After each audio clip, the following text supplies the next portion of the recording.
सलमान अकरम राजा साहब, ये क्या किस्सा है? आज आपकी बड़ी सख्त ट्वीट्स भी मंजर आम पे आई हैं। आपने तो पहले ही पीटीआई की क़यादत के बीच काफ़ी खींचातानी हो रही थी, आज आपने भी उनकी पीटीआई से कुछ साथियों की वफादारी पर शक का इजहार कर दिया है और कहा है कि शायद वो मुक़्तदरा की ख्वाहिशात के ताबे हैं वो लोग जो कि फहरिस्त में नाम ना होने के बावजूद भी खान साहब से मुलाकात के लिए अडयाला जेल में चले गए। इसके हवाले से कुछ कहना चाहेंगे आप? देखिए, ये बात तो बिल्कुल वाज़ेह है ना कि जब हम एक लिस्ट देते हैं कोर्ट के ऑर्डर के तहत जो एक तयशुदा लाया अमल है, आप कैसे फैसला करते हैं कि इस लिस्ट को हमने रद्द करना है और अपनी मर्जी से आप कोई लोग जो हैं भेजते हैं। उन लोगों को इतला भी होती है कि भाई तुम पहुंच जाना, तुम्हें हम अंदर भेज देंगे। हमने तो इतला किसी को नहीं दी कि आप लोगों ने वहां जाना है जिनके नाम लिस्ट में नहीं है। तो मैं ये सवाल करता हूं कि पार्टी का नज्म किधर है?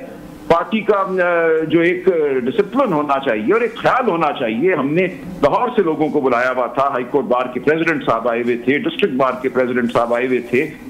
मेरे इर्द गिर्द गार्ड लग गई, मुझे सड़क पे रोक दिया गया, मेरी गाड़ी के गिर्द मुसल्ला सिपाही खड़े हुए थे, मैं पैदल चलने की मैंने कोशिश की तो मुझे रोक दिया गया। इस सब के बावजूद आप दंदनाते हुए 4 लोग जो हैं अंदर चले जाते हैं तो सवाल तो उठेगा ना। तो मैं बिल्कुल सवाल ये उठाऊंगा, ये एक नज्म की बात है। खान साहब से मिलने की ख्वाहिश जितनी मर्जी आपको हो, लेकिन आपको ये सवाल अपने आप से करना चाहिए कि मुझे क्यों भेजा जा रहा है जब इन लोगों को रोका हुआ है, इनके गिर्द गार्ड लगी हुई है, तो मैं क्यों जा रहा हूं? ये सवाल तो उन लोगों को करना चाहिए अपने आप से और उसका जवाब कहीं ढूंढना होगा हमें। तो लेकिन देखिए, ये नज़म की जिम्मेदारी तो सलमान राजा साहब आपकी है ना बतौर सेक्रेटरी जनरल, तो क्या आप शोकॉज नोटिस जारी करेंगे? क्या वजाहत मांगेंगे उनसे? बिल्कुल मांगूंगा और मैंने मांग ली है ना वजाहत। ये लोगों को बताना पड़ेगा कि कहां से इनको पैगाम आया कि आप लोग पहुंच जाना, हम आपको अंदर कर देंगे, भिजवा देंगे, और क्यों गए ये? जब बहनें बैठी हुई हैं, बहनों को नहीं जाने दिया जा रहा। देखिए, वो धरना देने नहीं आई थी, वो अपने भाई से मिलने आई थी। उन्होंने ये कहा था कि अगर कानून के मुताबिक हमें ना मिलने दिया तो फिर हम धरना देंगे। अच्छा, कुछ लोगों का ख्याल है कि इमरान खान की बहनों का नाम आपने फहरिस्त में शामिल क्यों नहीं किया?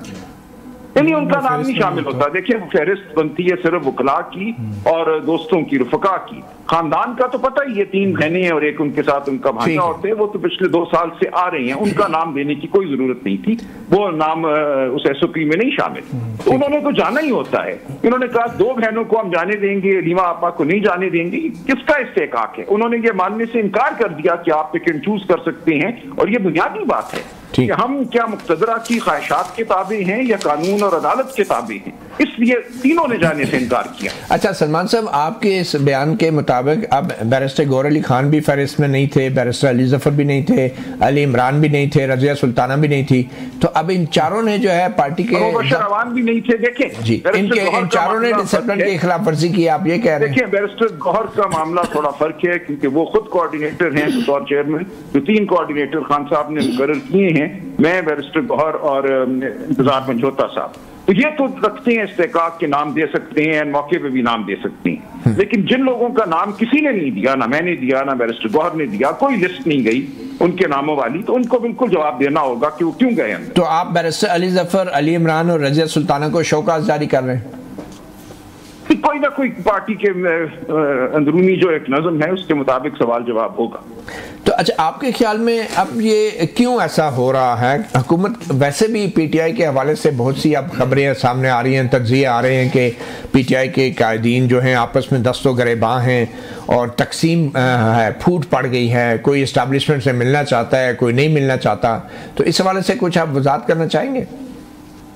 देखिए, वजाहत तो क्या हो सकती है, अब जो तफ्तलश है वो आपके सामने है। जो गुफ्तगू हुई है पिछले चंद दिनों में या चंद हफ्तों में, वो काबिल अफसोस है लेकिन हुई है। लेकिन मैं नहीं समझता कि ये कोई मुस्तकिल दरार है। खान साहब का हुक्म जो है वो सब पर वाजिब है और उनके हुक्म के मुताबिक मैं समझता हूँ पार्टी फिर नज़म में जरूर आ जाएगी। ये एक वक्ती मामला है जो हुआ है, लोगों की अपनी इलाकाई मामलात होते हैं, रकावटें होती हैं, वो सामने आ जाती हैं, लेकिन पार्टी खान साहब के पीछे मुत्तहिद है। तो अली अमीन गंडापुर और बैरिस्टर सैफ एक तरफ हैं, दूसरी तरफ जो हैं वो तैमूर झगड़ा हैं और आतिफ खान हैं, और इनके हवाले से जो इख्तलाफात हैं, क्या कर रहे हैं आप? देखिए, ये होते हैं पार्टियों में, हर पार्टी में ऐसे होते हैं। असल बात ये है कि इन इख्तलाफात की वजह से पार्टी को नुकसान ना पहुंचे, और मुझे खासा यकीन है कि नुकसान नहीं पहुंचेगा। खान साहब से मुलाकात जब हमारी हो जाएगी और ये मामलात हैं जो खान साहब के सामने रखे जाने जरूरी हैं, तो उनकी हिदायत के मुताबिक ये तमाम तनाज़ात हल हो जाएगा। बहरहाल खान साहब भी मुलाकातों से इनकार नहीं कर सकते। ये आपने कहा कि जो फहरिस्त दी है उसके अलावा जो लोग मिलते हैं, उनको मालूम नहीं था। देखिए हुआ ये है कि अब 3 हफ्तों से चूंकि मेरी उनसे मुलाकात नहीं हो पा रही, तरीका तो ये था कि मेरी उनसे एक मुलाकात हो, अगली मुलाकात की लिस्ट उसी दिन उनसे ले ली जाए। अब वो अमल होने नहीं दिया गया। जब से हाई कोर्ट का ऑर्डर हुआ फुल बेंच का, उसके बाद से मेरी मुलाकात खान साहब से नहीं हुई। इसलिए जो लिस्ट आ रही हैं, खान साहब को पहले से इल्म नहीं है कि कौन सी लिस्ट गई है। जो लोग आते हैं वो समझते हैं ये शायद लिस्ट के मुताबिक हैं, उनको ये बताना होगा कि ये लिस्ट के मुताबिक नहीं। चलें ठीक, ये उन पे मुसल्लत किया जा रहा है। सर आप ये बताएं कि बैरून मुल्क से भी अब इंकशाफात हो रहे हैं कि ओवरसीज पाकिस्तानियों का एक वफ्द जो है खान साहब से अक्टूबर नवंबर में अडयाला जेल में मिला था, तो इस चीज़ को क्यों खुफिया रखा गया खान साहब की तरफ से और PTI की तरफ से?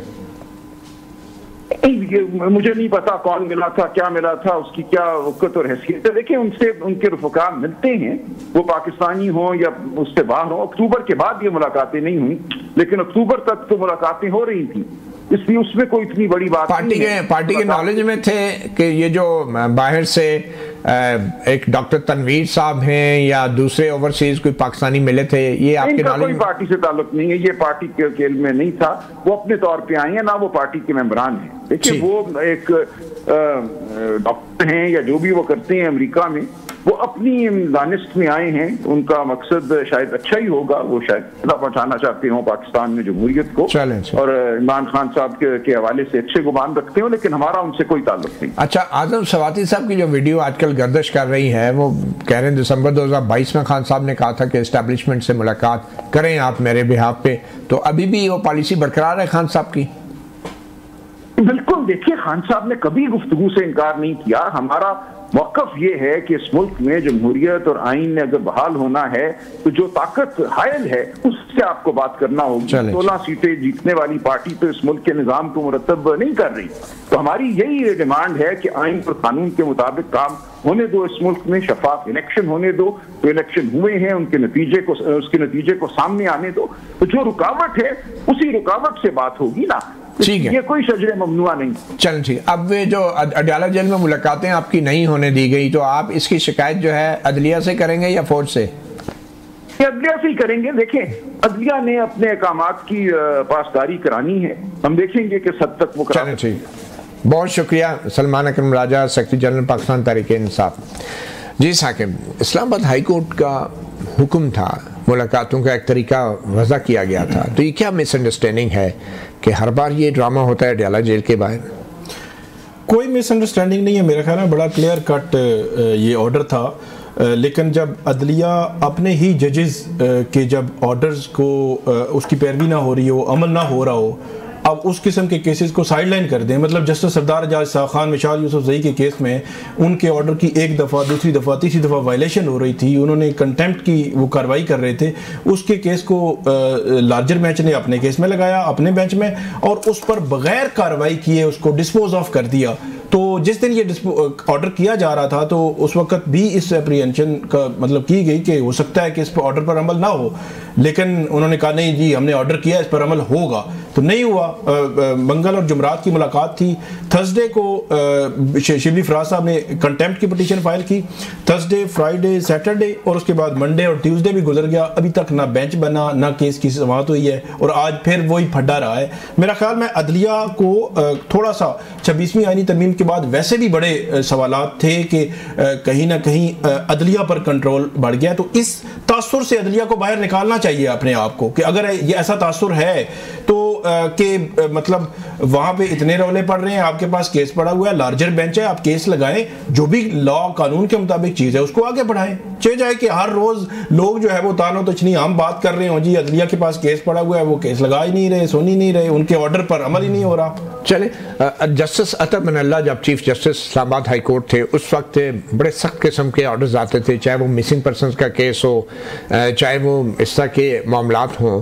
तो अब 1 to 10 का अगर एक रेंज रखा जाए, जस्टिस अतर बनल्ला को अगर आप 10 नंबर देते हैं लेट्स से, तो इस वक्त जस्टिस सरफराज डोगर साहब की जो अदालत है उसको कितने नंबर देंगे अपनी अथॉरिटी जिताने के हवाले से? सरफराज डोगर साहब लाहौर हाई कोर्ट में 15 नंबर पर थे और वो यहाँ पे पहले नंबर पर आ गए हैं, तो मेरे ख्याल में वो पहले नंबर ही होगा। हम कौन होते हैं नंबर देने? चले अब सुप्रीम कोर्ट की तरफ आ जाते हैं। ये तो चले इस्लामाबाद हाई कोर्ट और उसके अहकामात का हशर है ना जो हम देख रहे हैं। सुप्रीम कोर्ट में 9 मई के हवाले से आज जमानत मनसूखी की बहुत सी दरख्वास्तें हुकूमत की जो 9 मई के मुलजमान की थी, उसमें आज सुप्रीम कोर्ट ने 4 महीने का टाइम दे दिया कि आप ट्रायल मुकम्मल करें। ये सुप्रीम कोर्ट ने पूछा नहीं कि पिछले 1 साल 1.5 में क्या होता रहा है, कितने लोग हैं और ये मुकदमात बने कैसे हैं, किसी ने कोई सवाल नहीं हो। 4 महीने में वो हो जाएगा जो 1.5 साल में नहीं हुआ। इसमें एक चीज़ देखने वाली है कि 38 अजला में 319 मुकदमात, 35,000 मुलजमान, 11,000 मुलजमान गिरफ्तार जिनके खिलाफ केसेस हैं। मिशाल खान केस का हवाला दिया चीफ साहब ने, हालांकि वो एक केस था एक बंदे का और मर्दान यूनिवर्सिटी वाला, तो उन्होंने कहा कि वो 3 माह में ट्रायल मुकम्मल हो गया था। तो मेरे ख्याल में सीक्वेंस उनको देखना चाहिए। यहाँ सिचुएशन ये है, मेरे ख्याल में एक लंबी लिस्ट होगी इमरान खान साहब से लेकर नीचे तक कि जिनके केसेस फैसलाबाद में भी हैं, लाहौर में भी हैं, रावलपिंडी में भी हैं और मुख्तलिफ जगहों पर हैं। एक बंदा है, मतलब लाहौर में अगर 12 केस हैं तो पिंडी में भी इमरान खान साहब पे 12 केस हैं, तो हर एक का अपने अपने ट्रायल्स हो रहे हैं। तो ये कैसे मैनेज होगा, ये वो सवाल था जो फैसल चौधरी साहब ने उनके सामने रखा फवाद चौधरी साहब के हवाले से कि उनके केसेस मुख्तलिफ अजला में 6, 8, 10 केसेस हैं, तो इनको कैसे मैनेज करेंगे आप 4 माह, और उसमें आपने कानूनी तकाजे भी पूरे करने हैं। वो कह रहे थे फैसलाबाद में हमारे ऊपर या किसी और जगह पे चार्ज फ्रेम हो गया, गवाहों के बयान हो गए, हमें चार्ज की कॉपी नहीं मिली। फिर इसमें एक और जो चीज़ बड़ी इंपॉर्टेंट है कि इस सारे प्रोसिक्यूशन ने जो केसेस बनाए थे, हमने शुरू में देखा ये इंसिडेंट हुआ, उसके बाद प्रेस कॉन्फ्रेंसेस, मुज़म्मतें, पार्टी से अलहदगी, तो वो लोग कहीं ना कहीं हमें मतलब उनको रिलीफ मिलते गए। तो अब ये जो प्रोसिक्यूशन इसको कैसे साबित करेगी? फिर जो मेन लीडरशिप है उस पर इल्ज़ाम है कॉन्स्पिरेसी का। कॉन्स्पिरेसी में 2 मीटिंग्स हुई हैं, एक जो चक्री इंटरचेंज पे, एक जमान पार्क में बताई जाती है। तो कॉन्स्पिरेसी पे अगर आप एक मुलजिम के खिलाफ फैसलाबाद में भी कॉन्स्पिरेसी है, लाहौर में भी है, रावलपिंडी में भी है, तो उनको आपने किसी भी क्रिमिनल केस में पूरी लड़ी जो करनी है, लिंक करनी है, तो एक भी उसमें से खत्म हो गया तो वो तो फायदा मुलजिम को। आप ये देखें अगर नीचे ट्रायल में सजाएं हो गई तो ये 34,000 मुलजमान के केस सुप्रीम कोर्ट कितने अरसे में डिसाइड करेगी? सुप्रीम कोर्ट जब अपील में आएंगे वो हाई कोर्ट से होते हैं। इसमें एक और बड़ी इंपॉर्टेंट चीज है कि इसमें उमर अयूब साहब भी हैं, इसमें इनके और पार्लियामेंटेरियंस भी हैं जो नेशनल असम्बली में, इनके वज़ीर आला खैबर पख्तूनख्वा भी हैं, वहाँ पे कौमी असम्बली के लोग भी हैं, और अगर ये सजाएं हो गई, ये डिस्क्वालीफाई हो गए जी, तो फिर क्या होगा? फिर चीफ जस्टिस याहिया अफरीदी 4 महीने में मुकम्मल कर लेंगे। ये चीज़ जो है ना मेरे ख्याल में बड़ी इंपॉर्टेंट है। लेकिन इस सारे तनाजुर में PTI के वकील वहाँ सुप्रीम कोर्ट में नहीं थे जो सारा ये कजिया उनके सामने रखते, उनको बताते कि सिचुएशन क्या। 13-14 अप्रैल को अब मेरे ख्याल में कुछ चीज़ होगा, क्योंकि याहिया अफरीदी साहब ने कहा है कि ऑर्डर अभी हम फाइनल नहीं कर रहे, 13-14 की समातें करके फिर ऑर्डर जो फाइनल करेंगे।